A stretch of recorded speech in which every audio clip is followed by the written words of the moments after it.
నమస్తేనండి. నా పేరు భానత్ కోటేష్ నాయక్. 2001 నుంచి తెలంగాణ ఉద్యమకారుని, సీనియర్ బీఆర్ఎస్ పార్టీలో కార్యకర్తని. విషయం ఏంటంటే అండి, ఇప్పుడు న్యూ ఇయర్కు మేము బ్యానర్ కట్టినాం.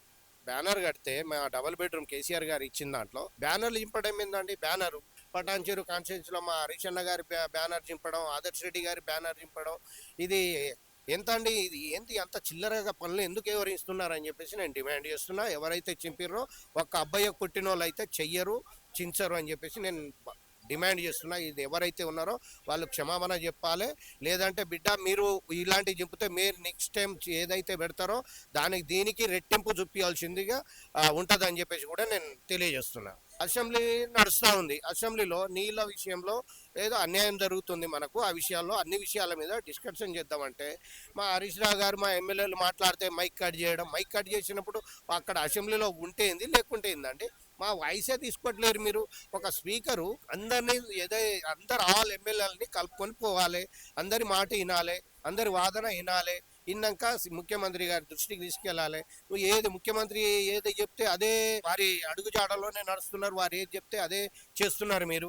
ఇది కరెక్ట్ కాదు. స్పీకర్ గారు కూడా వారి ఆలోచన ఏదైతే ఉందో అది మార్చుకోవాలి. ప్రతి ఒక్కరి అభిప్రాయం తెలుసుకున్నాకనే సభలో ఏ విషయం, ఏ బిల్లు ఏమైనా పాస్ చేయాలన్నా చేసేది ఉంటుంది. కాబట్టి మీరు ఇంకొకసారి అర్థం చేసుకుంటారని చెప్పేసి నేను భావిస్తూ, ఇంకొక విషయం ఏంటంటే పార్టీ ఫిరాయింపుల ఎమ్మెల్యేల కోసంలోనే అక్కడ కూడా చూసినాం మేము. 10 మంది పార్టీ ఫిరాయింపు ఎమ్మెల్యేలు అటు బీఆర్ఎస్ పార్టీలోనే ఉన్నవారు.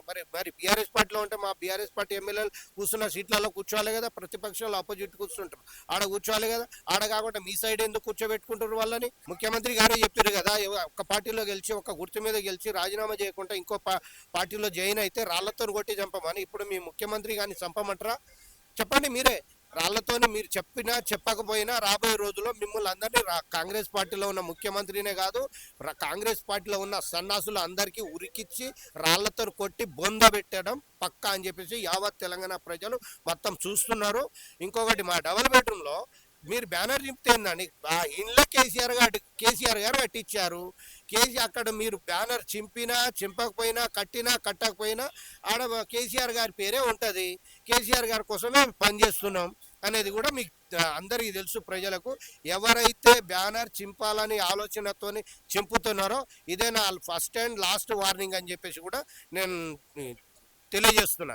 ఇంకొకసారి ఎవరైతే ఉన్నారో వాళ్ళు కనుక మా దృష్టికి వస్తే వాళ్ళది ఈపులు మోత మోగుతుందని కూడా నేను హెచ్చరిక జారీ చేస్తున్నా.